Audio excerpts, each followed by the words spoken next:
was being a little bit dumb and assumed that the Toledo Jeep Fest was going to start at the Toledo plant for whatever reason.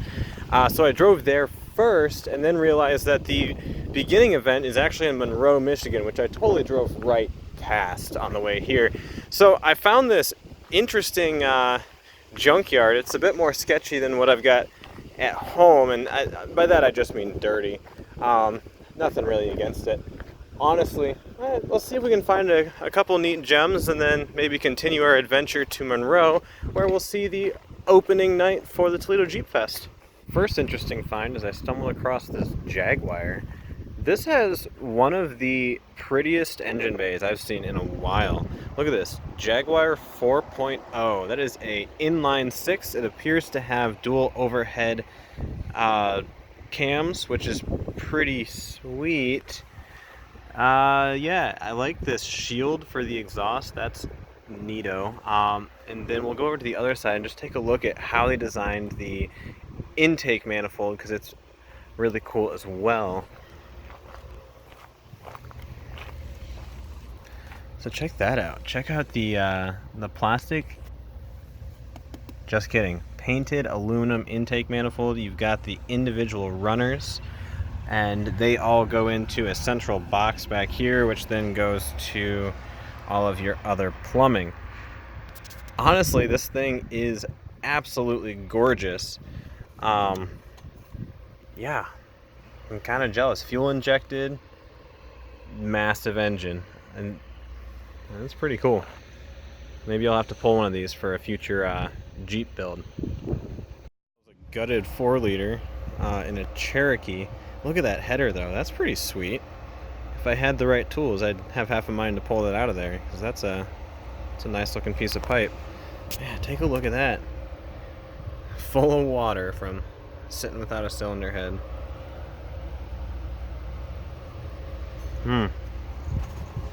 Brutal. I love the rusty and falling apart aesthetic of this Ford Fairlane. This thing is just gorgeous the way it sits.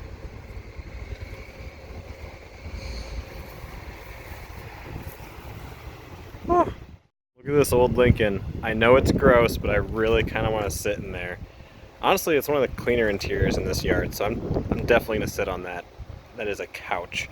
Alright, here we go. Wish me luck. Look for animals. Oh my gosh. Wow, that's cool. It's so comfortable. Man, this dashboard is sweet. And say it brings back memories, but I am not nearly old enough for that to be true. Oh wait, no way. It's cruise control. Huh. Oh, the steering wheel is just absolute comfort. White ceiling. This is so classy. Well, I was walking down the road, saw my body from years ago. Said, hey brother, what do you know? You're gonna make it to the show. Said, I know.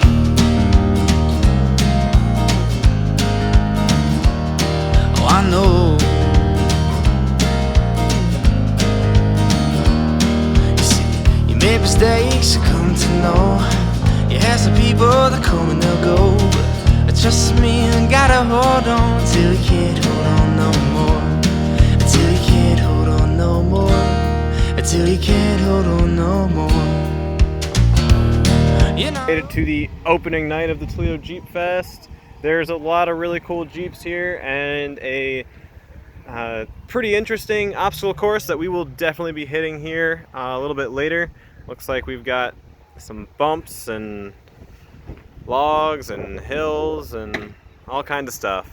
No mud, which is actually kind of nice because I wasn't really wanting to have to wash my Jeep today. What's your name? Mike Painter. Mike Painter. Nice to meet you, Mike. And I saw you from across the parking lot. I couldn't resist. You have, what is this guy right here? 1977 CJ5 Jeep Renegade. 1970 Levi package. Would you look at that? All right, so how long have you had this Jeep? What have you done to it? We got it in 1978. Bought it from a guy in Bluffton, Ohio. And I drove it to high school, whatever, and then it got parked for a few years. And I restored it a year and a half ago. Did a very good job at that too. What a beautiful example of a CJ5. 1977, built right here in Ohio. Yeah. Actually, we're in Michigan right now, aren't we? Yeah. But we're close enough. Close enough. At the Toledo Jeep Fest. All right, well, thank you so much. It's gonna be alright, but you're gonna make it through the fight. Won't you raise a glass to the sky? Don't you worry, I wonder why you're not. Going to go ahead and try out this trail. They urged no cell phone use while on the trail, so I'm going to have to sadly not be able to film it. But I'll give you an update as to, I don't know, just how it does and what to expect. Before I was honoring their no cell phone on the course rule, which means I couldn't show you how I did, but I'll show you how these other Jeeps are doing. The course is pretty fun. It shows a lot of the capability of the vehicle, which is purely what it's here for. You see this red Jeep's coming up to a little rock patch, just showing some of the suspension damping. And then coming up, we're gonna see these guys here. This is puts you off camber a little bit and just shows the Jeep's ability to stay on an incline from the side, which is pretty neat, to be honest. Then over here, you've got some articulation type bumps, which is going to show your Jeep's ability to articulate. Mine did quite poorly there. As you may have seen in my Moab videos, I actually scrape my drive shaft when I articulate too much, and so that happened again today. And then you can go back to that red guy in the back. There's some logs and whatnot, which it's just something fun to drive over.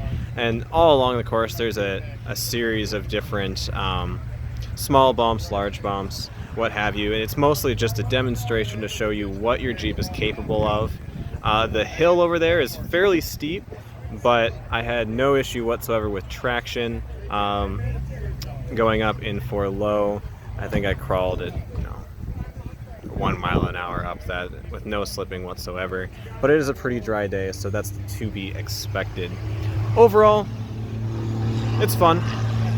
Not outrageous, but it's fun. Made it down for the second day of the Toledo Jeep Fest, and you'll see in front of me you have everything from some classic restorations of Jeeps from the past all the way to the concept vehicles that Jeep produced for the Easter Jeep Safaris over the years. A lot of the concepts are directly in front of us, and then over here we have some classic concepts or classic vehicles, and then further back you have some of the military and classic vehicles as well. And then over here, this is kind of neat, there is all of the ads from all the years of Jeep. Correction, all of these ads are just for the Wagoneer variant. Just running along this wall, all the different advertisements that they produced. Honestly, I could not have enough time in this room. There is just too much to look at. What a fantastic experience.